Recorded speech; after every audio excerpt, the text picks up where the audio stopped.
Donc je le disais, s'il y a un terme central dans la dynamique Med-Valley, c'est celui de One Health, qu'on peut traduire par une santé ou par santé globale. Alors que signifie ce terme et pourquoi cette stratégie de santé globale implique de revoir nos schémas de pensée, nos pratiques, nos méthodes de travail et innover de toutes parts? Là aussi, je vous demande d'accueillir Patrick Caron, Guillaume Grosso, Elsa Cortijo et Thierry Doré, s'il vous plaît.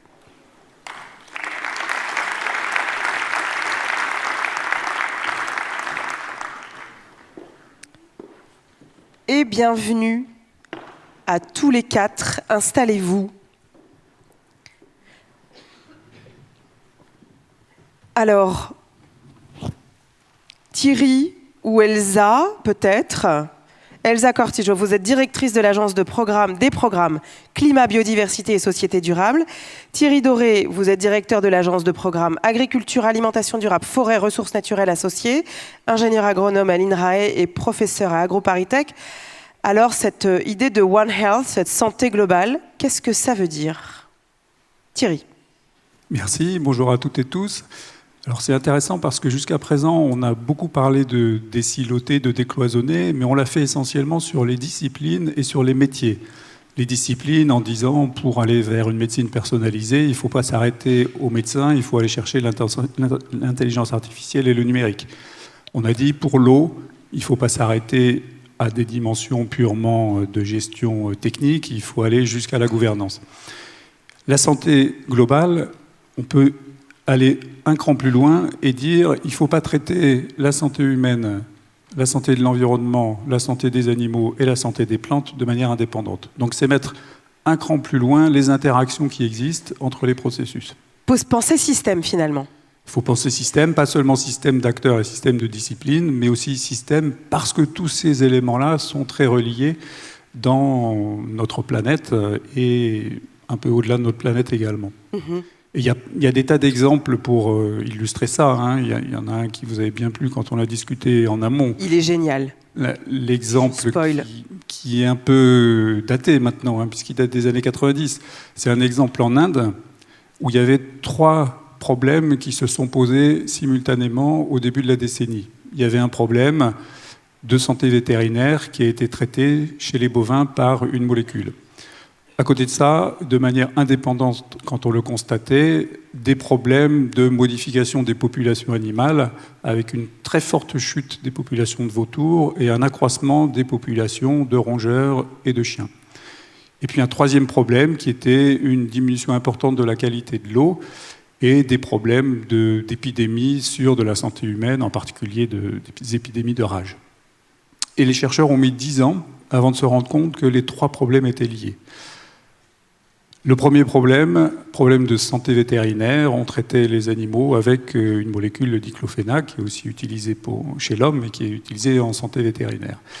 Il y avait besoin de traiter ces animaux n'étaient pas consommés, n'étaient pas détruits après, et qui avait dans la société indienne la tâche de se débarrasser des carcasses, c'était les vautours.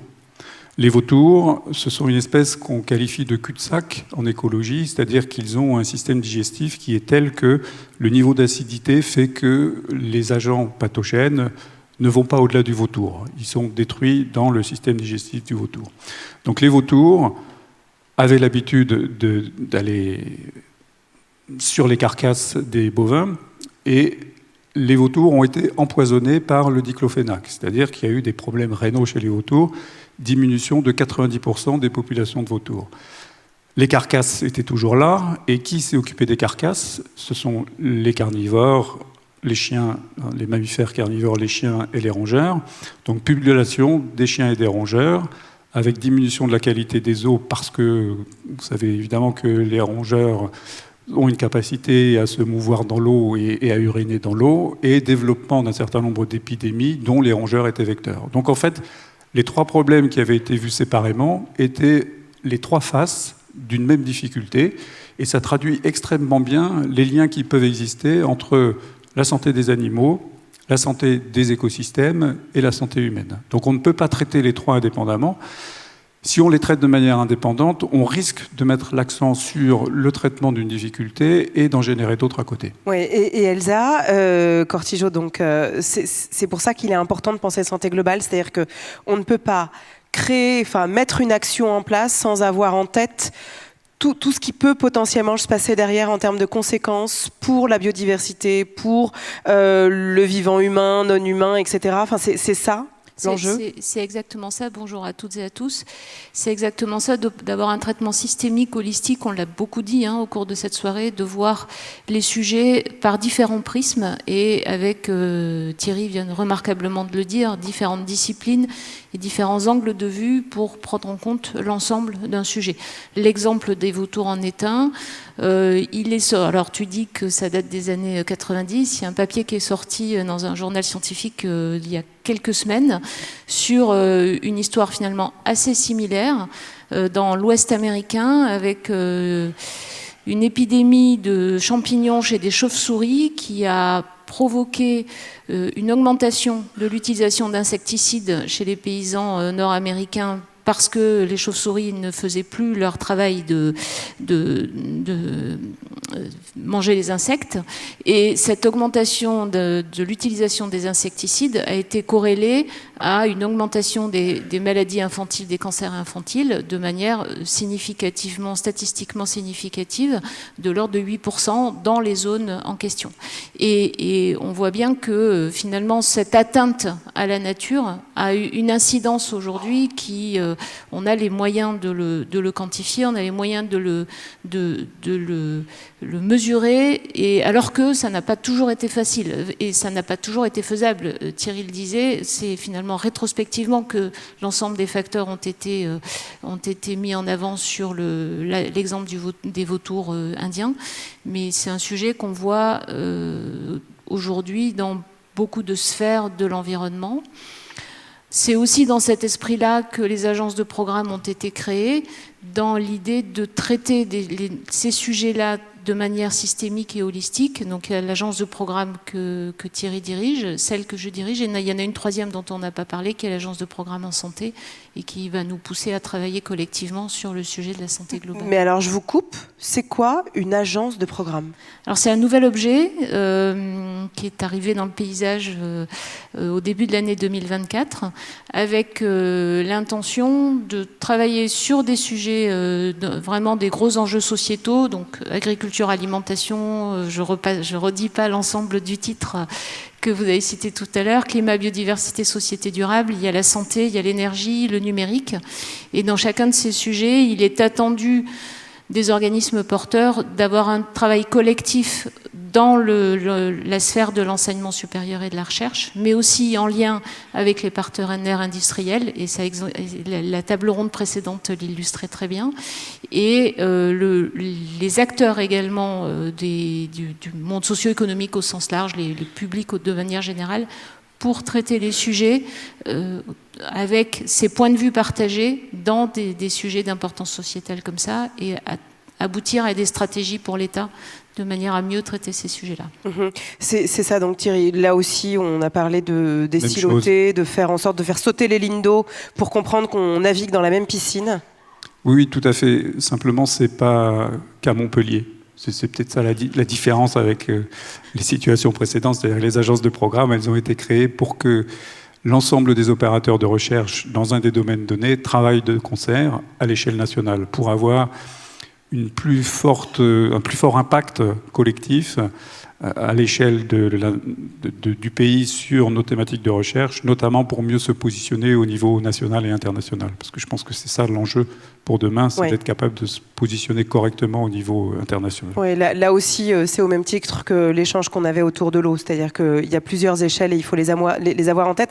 Guillaume Grosso, vous êtes Deputy Executive Managing Director du CGIAR. Vous dites ça avec l'accent, c'est magnifique. Oui, mais parce qu'on m'a dit que c'était important de le dire en anglais, ce qui fait qu'en fait, du coup, vous êtes le numéro 2. Vous êtes le directeur, le grand chef adjoint.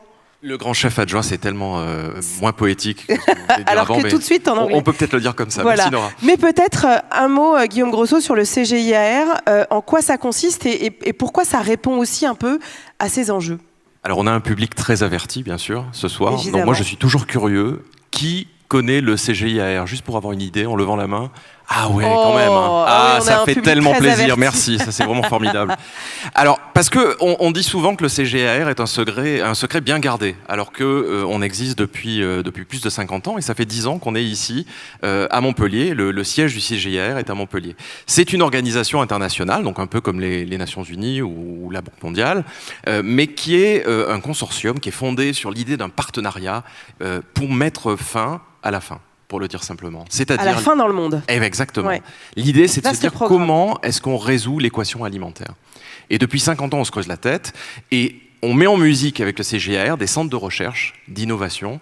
Il y en a 15 dans le monde entier. La plupart sont dans les pays du Sud. Donc ça va du Mexique jusqu'à l'Inde, en passant par des pays africains, une partie de l'Asie, etc. Et le début de la démarche, c'était ce qu'on a appelé la révolution verte. C'était il y a 50 ans, l'idée c'était il faut produire plus. Mais ça c'était le début de l'histoire. Et c'est pour ça que moi ça me parle beaucoup tout ce qu'on est en train de se dire ce soir, parce que cette histoire elle a changé fondamentalement. Aujourd'hui on se dit oui d'accord, il faut produire plus bien sûr, puisqu'il y a plus de gens sur Terre pour commencer. Hein. On a quand même une population qui a doublé dans les 50 dernières années. Et malheureusement on n'a pas réglé en fait cette question de la faim dans le monde, pas encore. Voilà, mais... Bon, on a fait des progrès quand même, parce qu'on a toujours tendance à voir le verre à moitié vide. Vous aussi, il y a eu vous des êtes choses, optimiste. mais il faut la pessimiste de service. Il faut garder l'espoir parce qu'on sait. Et justement, ce qu'on fait, et je crois que le message clé là-dessus, c'est qu'avec la science, avec l'innovation, on peut répondre à ces enjeux. Et le basculement qu'il y a eu, et qui est d'ailleurs pas propre à CGIAR, mais qu'on incarne avec nos partenaires, c'est de se dire, tout est dans tout. On ne peut pas résoudre le problème de la faim. Si on ne regarde pas la question de la nutrition, c'est pas plus manger, c'est mieux manger. Si on ne regarde pas l'impact sur la biodiversité, parce que si on nourrit tout le monde mais qu'on détruit la biodiversité, on n'a rien fait. Si on ne regarde pas l'impact sur le climat. Et donc c'est cette idée de se dire, on va mettre tout ça en commun et on va regarder ces différents aspects du puzzle dans lequel la santé, c'est un élément primordial, fondamental. Ce qui veut dire qu'en fait, il a fallu là aussi faire basculer le CGIAR, voilà, au-delà même de l'enjeu de la faim.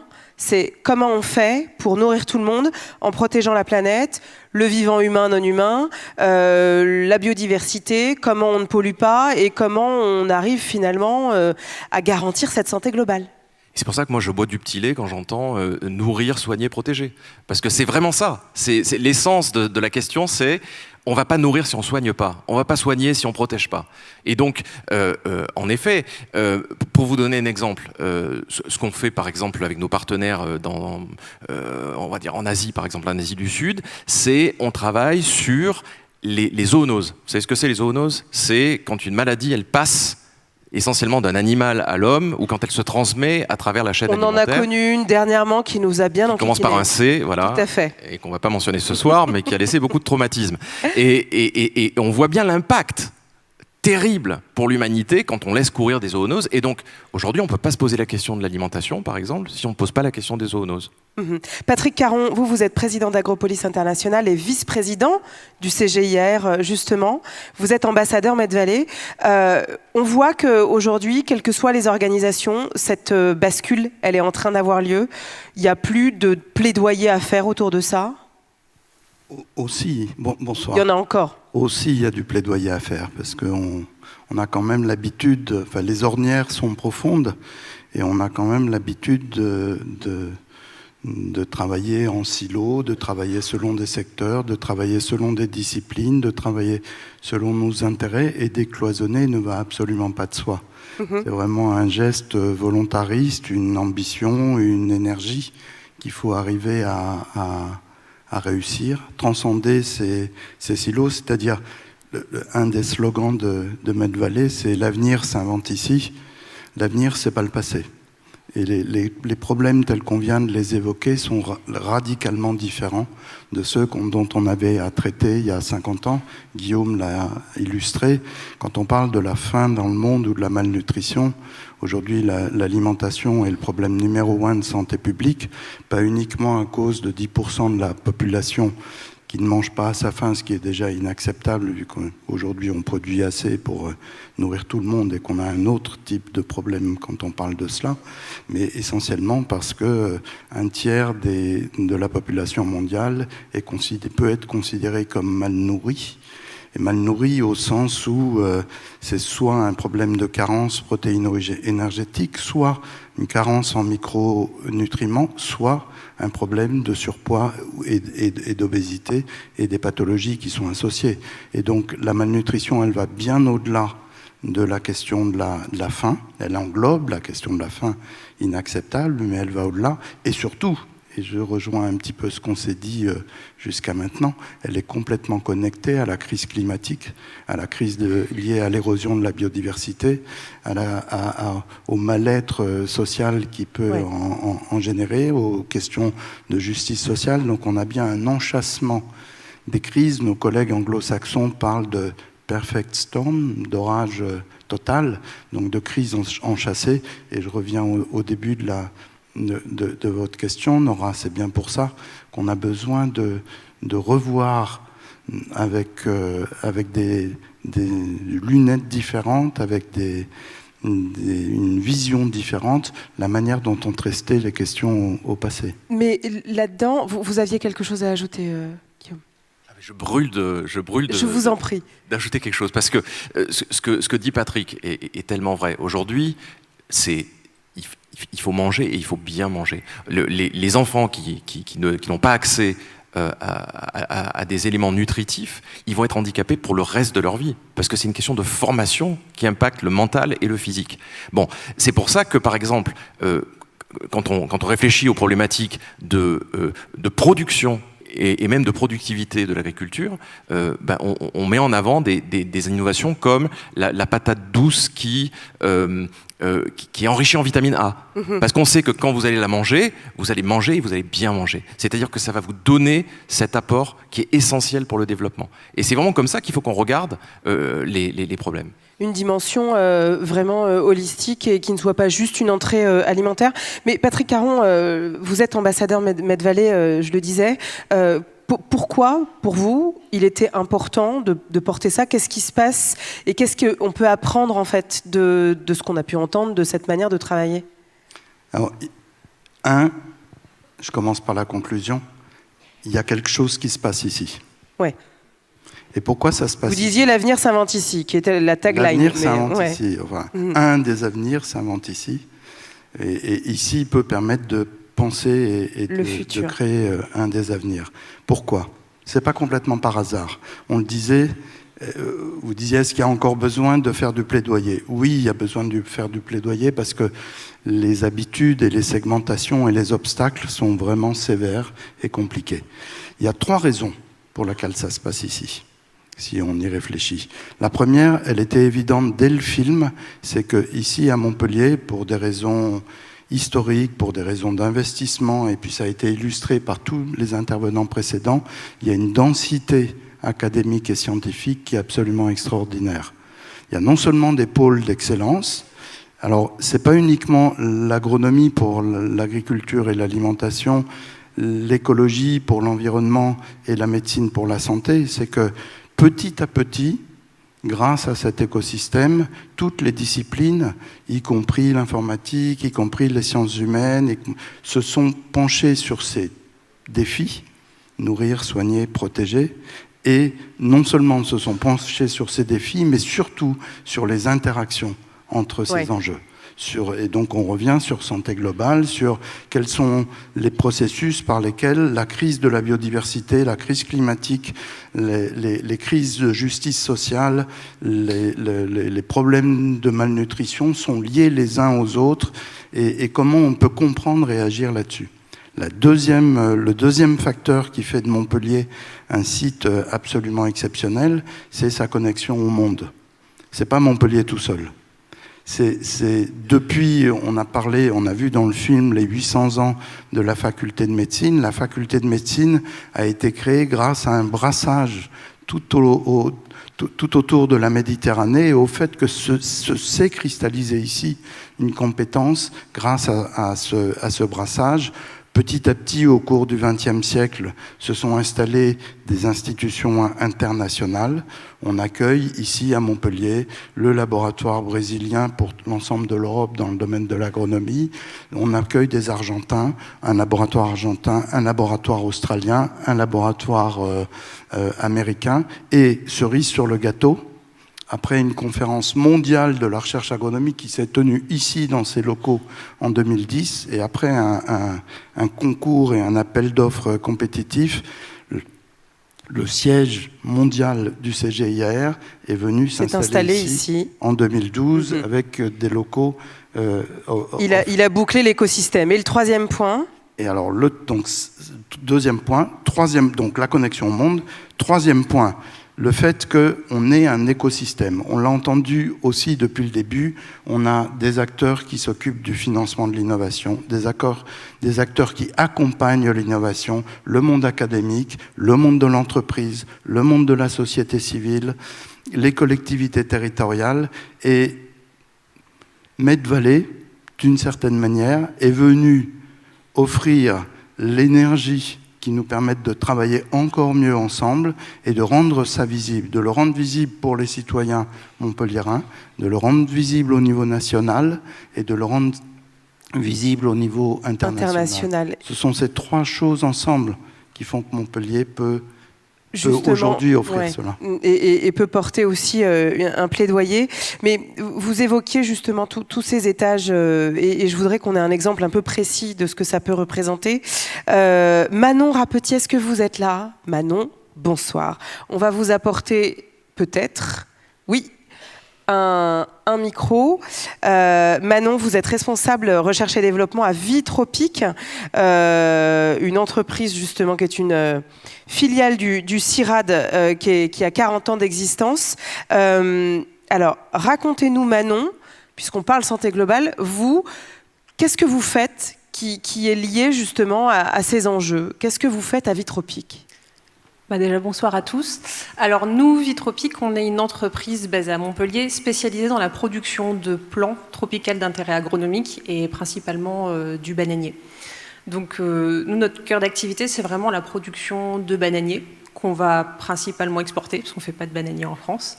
Donc, on travaille avec à peu près une quarantaine pas en France hexagonale, mais... Oui, pardon, en France hexagonale. Oui, parce que d'ailleurs, on envoie aux Antilles. Et donc, on travaille principalement à l'étranger et à l'outre-mer. Et donc, notre activité, c'est de la production de plants, c'est aussi de la recherche pour avoir des variétés améliorées et adaptées au contexte actuel, donc contexte de changement climatique, contexte de changement de pratique, avec des variétés adaptées à des pratiques plus écologiques, on va dire, avec moins d'intrants, mais aussi du transfert de technologie, puisqu'on ne va pas faire juste vendre des plants, on va aussi transférer un savoir-faire en travaillant avec des laboratoires et des entreprises étrangères. Donc on a des exemples au Soudan, en Côte d'Ivoire, au Suriname. Et donc nous, notre lien, on va dire, avec One Health, il est directement lié aussi à l'historique et à notre affiliation au CIRAD. Déjà parce qu'on bénéficie un petit peu de cet environnement de recherche et donc toutes les thématiques qui ont été abordées, que ce soit le changement climatique, la santé des plantes, la sécurité alimentaire, la pollution de l'environnement, ce genre de choses, forcément on les prend en compte. Aujourd'hui, on est les producteurs de bananiers avec les plus hautes garanties sanitaires, parce qu'aussi on produit nos bananiers dans un contexte où il n'y a pas de production tropicale. Et donc, ça, un matériel de plantation sain sur un sol sain, c'est la base d'une bonne pratique qui permet déjà de totalement supprimer tous les pesticides à la plantation. Donc ça, c'est une première chose. Le fait d'avoir ces variétés améliorées et sélectionnées par rapport à leur comportement vis-à-vis des changements climatiques et des maladies nous permet aussi d'avoir une démarche, on va dire, plus agroécologique. Et puis... J'en ai pas parlé, mais des bananiers qu'on va envoyer, une partie va être destinée à l'export. D'ailleurs, une banane sur deux que vous mangez ici est née à Montpellier. Est née chez vous? Est née chez nous. C'est incroyable. Laboratoire. Mais une grosse partie de la production qu'on a est destinée aux marchés nationaux. Et donc, c'est des plants qui vont être produits par des petits agriculteurs pour nourrir Il y a une part d'autosuffisance du coup qui est créée. Enfin, voilà, vous créez aussi des écosystèmes qui permettent une forme d'indépendance pour la population locale. Complètement, en essayant à chaque fois de trouver des variétés qui sont les plus adaptées au contexte de production et aussi au marché auquel il est destiné. Et sur quoi vous travaillez actuellement? Parce que vous m'avez dit qu'il y avait des maladies dans les bananes. Oui, donc actuellement, il y a 2 maladies qui menacent la production de bananes à l'international, qui sont 2 champignons. Et un de ces champignons est une vraie menace parce qu'il n'y a aucune solution. Donc c'est une menace pour l'économie des pays producteurs, mais aussi pour la sécurité alimentaire des pays dans lesquels la maladie est implantée, puisqu'elle va aussi attaquer des variétés de bananes qui sont utilisées pour la consommation domestique. Et donc aujourd'hui, la solution qui existe, enfin qui est proposée, ce serait des variétés OGM. C'est ce que font nos voisins, on va dire les Australiens, qui n'est pas une solution que nous jugeons acceptable. Nous avons une partie de cette solution, puisque grâce à l'appui de la recherche du CIRAD, qui a créé des variétés de bananes par hybridation, donc de l'amélioration conventionnelle, des variétés qui sont doublement résistantes à ces maladies, qui sont agronomiquement très intéressantes, mais aujourd'hui qui ne répondent pas aux critères de qualité des fruits. Et donc nous, ce qu'on propose, c'est d'appuyer ces variétés améliorées en ajoutant une deuxième couche d'amélioration avec une technologie moléculaire de l'édition du génome, donc qui ne sont pas des OGM, qui permettrait d'avoir des bananes avec des résistances durables, mais qui puissent s'adapter au marché, au supermarché et aux attentes des consommateurs.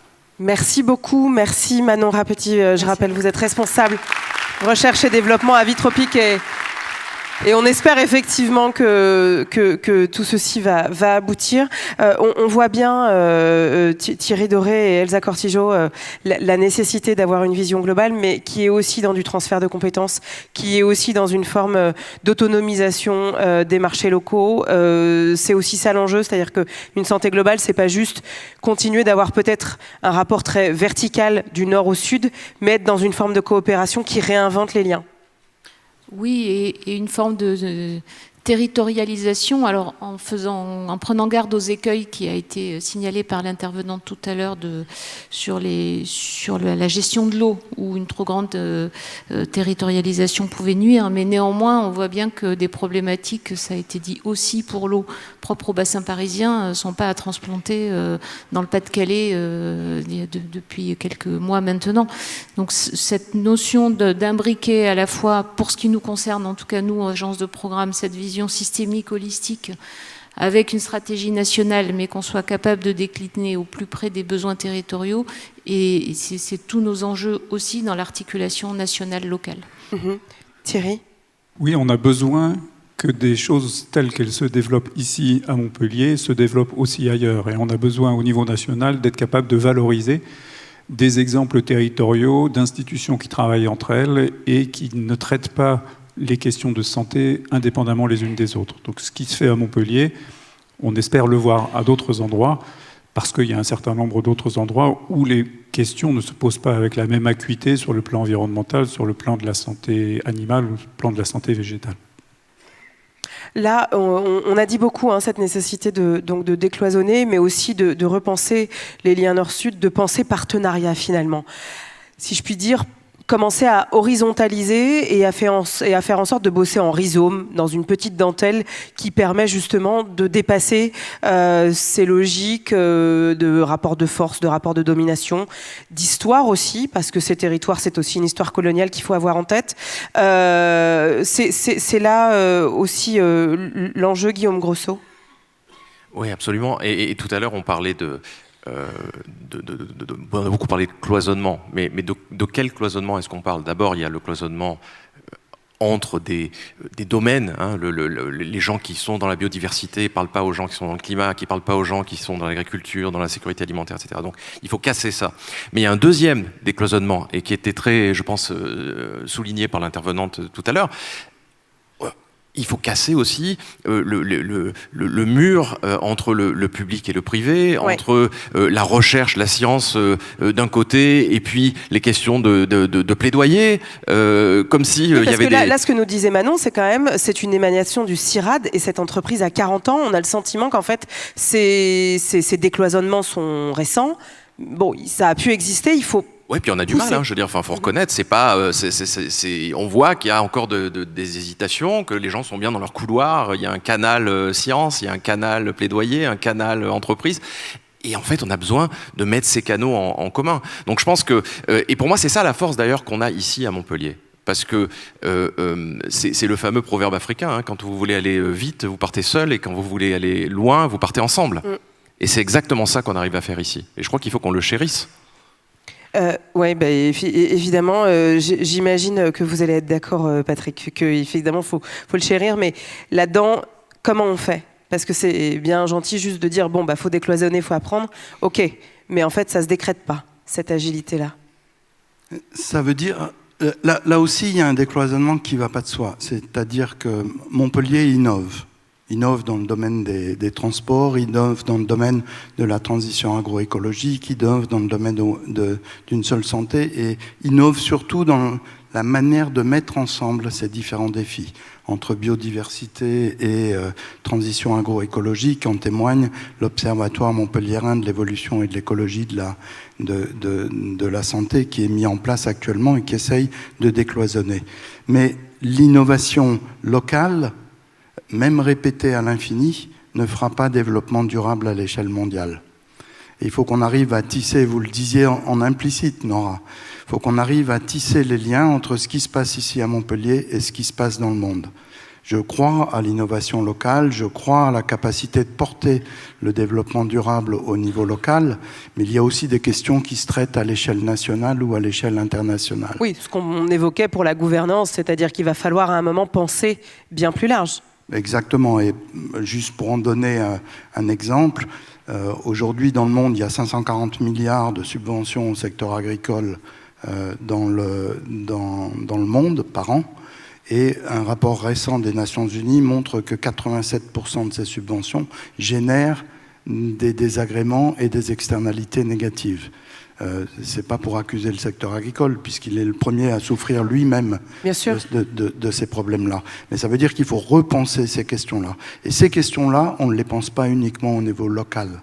Et du coup, pour en donner un exemple un petit peu concret, on a eu l'Université de Montpellier, avec ses partenaires du programme d'excellence, a récemment pris une initiative qui était de tisser des ponts entre les grands panels d'expertise internationaux. Vous connaissez tous le GIEC.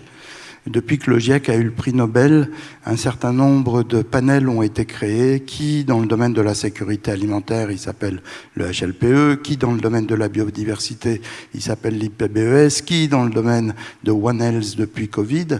Et ces groupes d'experts travaillent chacun dans leur couloir de nage, alors qu'en fait, les problèmes sont liés.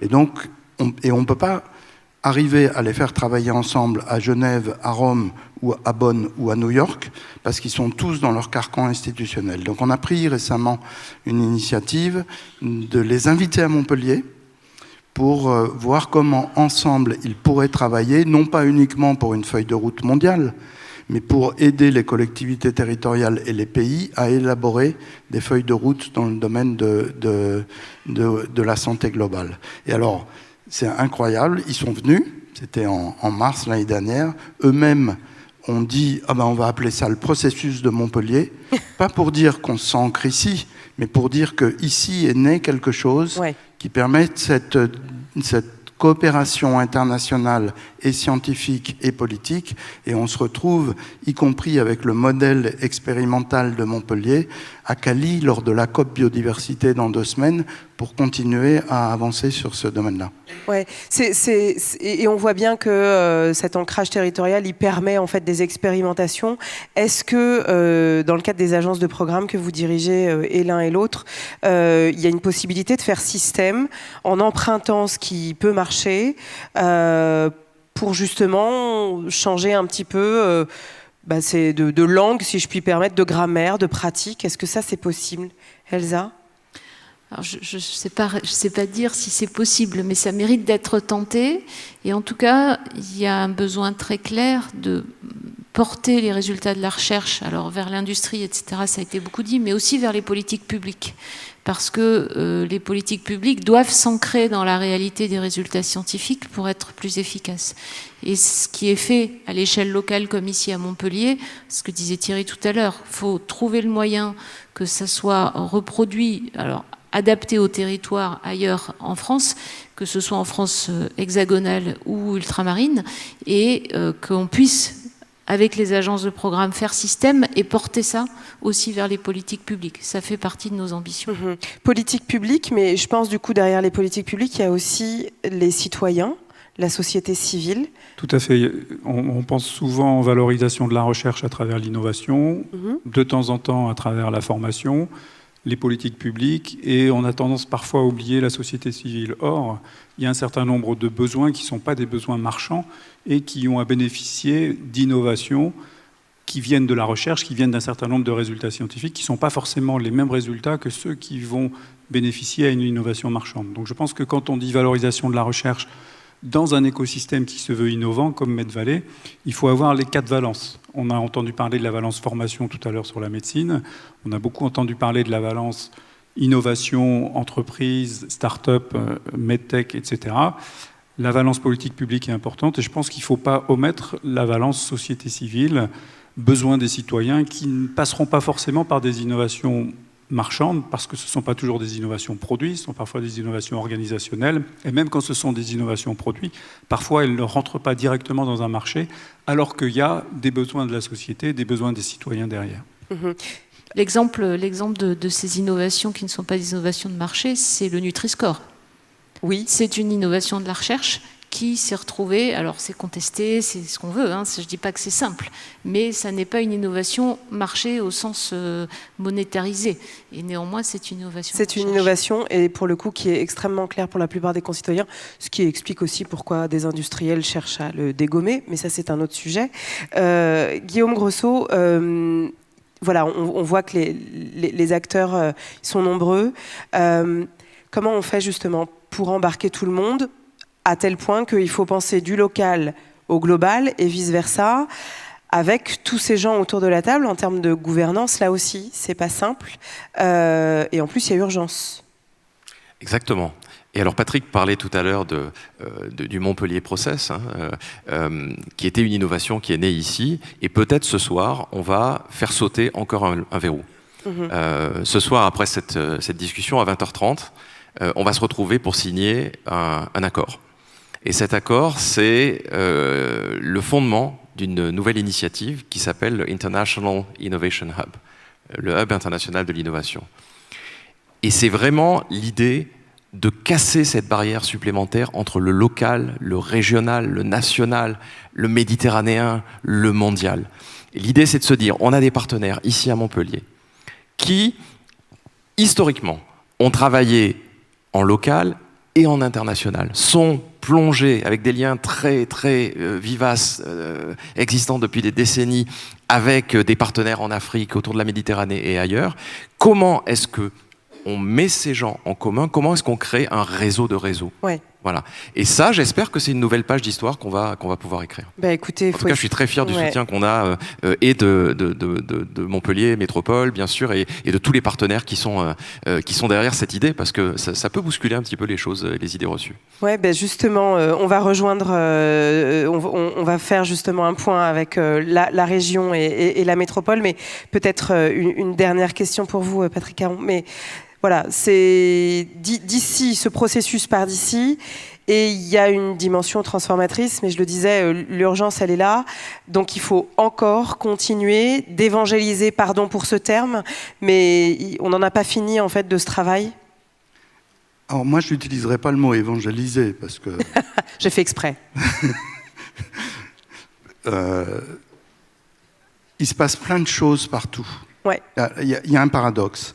Il y a des crises, on en a parlé. Moi, je ne suis pas aussi optimiste que tous mes collègues, mais il y a des crises. Il y a des vraies crises. sans parler même des conflits qui secouent le monde en ce moment. Il y a des vraies crises qui nous amènent à réagir. L'humanité a beaucoup plus agi par réactivité que par proactivité. C'est dommage, mais faisons-le.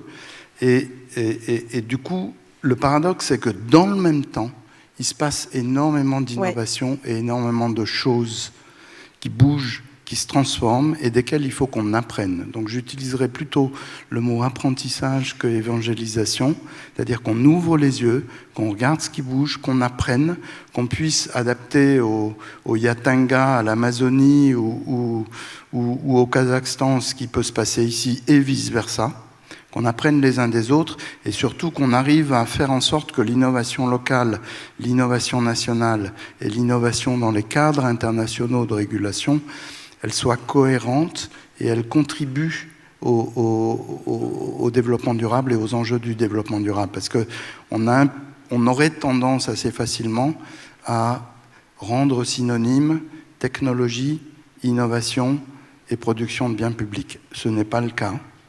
Et du coup, ce besoin de réflexion, de réflexivité, d'apprentissage, c'est ce dont on a besoin aujourd'hui. Ouais. Et Medvalley est probablement un des acteurs et un des espaces où ça peut se penser. Et on voit à quel point le changement de paradigme doit être réel, et ce, à tous les niveaux.